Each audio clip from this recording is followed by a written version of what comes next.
પણ ભોળોનાથ પૂજાય, ભગવાન શિવ પૂજાય, એની અર્ધાંગના પાર્વતી અને ઉમા પૂજાય, પતિ પત્ની બે પૂજાય એમ નહીં, પણ બેના દીકરાએ પૂજાય, કાર્તિક અને ગણેશની પૂજા.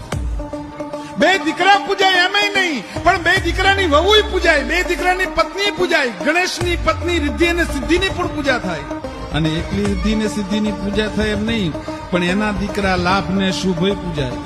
અને એકલા દીકરાના દીકરા પૂજાય, પોતાની પત્ની પૂજાય, એવી રીતે નહીં, પણ એના ગળાના હરેણા ઘરેણા પૂજાય. એમ કહેવાય ગળાની માલિપા પહેરેલો સર્પ છે, એક ફૂંક મારે તો 14 ગામના લીલા કંચન ખડને બાળી દે, એવું જે હળાહળ વિષ છે એ ગળાની માલિપા સર્પને મીટીને બેઠો છે દાદો. એ સર્પ પણ પૂજાય. અને સર્પ એકલો પૂજાય એમ નહીં, પણ જેની માથે સવારી કરી છે એ નંદી કોઠીઓ પણ પૂજાય. જેનું સમગ્રત્વ પૂજાતું હોય, જેના સમગ્રમાં એમ કહેવાય છે કે શુભત્વ અને શિવત્વ હોય, એને જ મહાદેવ કહેવાય, બીજાને મહાદેવ